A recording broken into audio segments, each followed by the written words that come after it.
నమస్తే. క్రమక్రమంగా పెరుగుతున్న వరి దిగుబడికి అనుకూలంగా కేంద్ర మంత్రి వర్యులు బండి సంజయ్ గారు అయితే కేంద్రం నుండి 40 లక్షల టన్నుల అదనంగా పర్మిషన్ తీసుకొని వచ్చారు.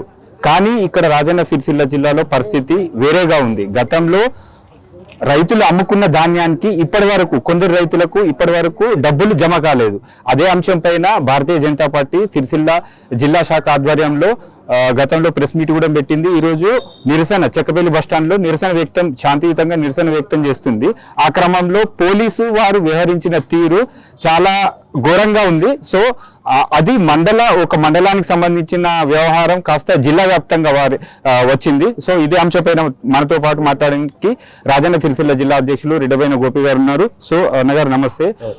కేంద్ర మంత్రి వర్యులు బండి సంజయ్ గారు అయితే అదనంగా కొనుగోలుకు సానుకూలంగా ఉండేందుకు కేంద్రాన్ని ఒప్పించి అనుమతులు తీసుకొచ్చారు. కానీ ఇక్కడ రాజన్న సిరిసిల్ల జిల్లాలో చూసుకున్నట్టయితే గతంలో అమ్ముకున్న ధాన్యానికే పైసలు దిక్కులేవు. సో ఏమంటారు? ఇప్పుడు నేను మొన్ననే ప్రెస్ మీట్ లో చెప్పానండి, రాష్ట్రం అంతా ఒక రకంగా ఉంటే మా సిరిసిల్ల జిల్లాలోని వేములవాడ నియోజకవర్గం ఇదొక రకంగా ఉంది. ఎందుకంటే స్పెషల్ రాజ్యం ఇది. ఇక్కడ ఆదిశివి గారు ప్రభుత్వ విప్పు, ఆయనకు అనుసంధానంలో ప్రతి ఒక్కటి నడుస్తుంది. మరి అదే నియోజకవర్గంలో రుద్రంగి రైతులకు పైసలు పడ్డాయి, మల్కపేట రైతులకు పైసలు పడ్డాయి. మరి ఆదిశీలకు ఏమైందో మాకు తెలియదు. కానీ ఈ మల్లారం మరిపెల్లి నూకల మరి రైతులకైతే పైసలు అందిస్తలేరు. ఇలా ఆదర్శ రైతులు కానీ రైతులు ఉన్నారు. మరి ఈ రోజు మరి ఆది శ్రీనివాస్ గారు ప్రభుత్వంలో భాగస్వామ్యం అని చెప్పుకుంటుండే, ఇక్కడ శాసనసభ్యుడు అని చెప్పుకుంటాడు. శాసనసభ్యుడే కానీ రైతులకు న్యాయం చేసే పరిస్థితులు ఆయన ఉన్నాడా లేదా అని అడుగుతున్నాం. ఈ రోజు పార్షియాలిటీ ఎందుకు అంటే అక్కడ సర్పంచులు మీ పార్టీకి చెందిన వారు ఉన్నారు. ఇప్పుడు మా దగ్గరలో అయితే 2 సర్పంచ్లు ఉన్నారు, హన్మాజిపేట ఉన్నారు, బొల్లారం ఉన్నారు. కానీ మరిపల్లి ఈ గ్రామాలలో మా సర్పంచ్లు ఎవరు లేరు. కానీ వీళ్ళు ఏదైతే రైతులను తప్పుదోవ పట్టిస్తూ దళారి ఇంటి మీద ధర్నా చేయించారు. వీళ్ళు వడ్లు అమ్మిందేమో రైతులు ప్రభుత్వానికి, పైసలు ఇవ్వాల్సింది ప్రభుత్వం. కానీ వాళ్ళ మీదికి అభియోగం వస్తుందని చెప్పి, రైతుల పట్ల వ్యతిరేకత భావం ఉన్నది వీళ్ళ మీద అని చెప్పి దాన్ని దళారి ఇంటి మీదకి తరలించి దళారి ఇంటి మీద ధర్నా చేయించారు. మరి తెల్లారే మేము స్పందించినాం. వాళ్ళు ఈ వడ్లు అమ్మింది ప్రభుత్వానికి, డబ్బులు ఇవ్వాల్సిన బాధ్యత ప్రభుత్వానికి ఉంది. మరి గౌరవ పార్లమెంట్ సభ్యులు, కేంద్ర హోంశాఖ సహాయ మంత్రులు, ఇక్కడ ఉన్న ఎంపీలు, ఇక్కడ ఉన్న భారతీయ జనతా పార్టీ ఎమ్మెల్యేలు అందరమో కేంద్రానికి పోయి మరీ 40 లక్షల టన్నులు ఎక్కువ అవ్వడానికి పర్మిషన్ తీసుకొచ్చారు. కానీ ఇక్కడ ఉన్న ఎమ్మెల్యే ఏ రకంగా ఇక్కడ శాసిస్తుందో అన్నది చూడాలి.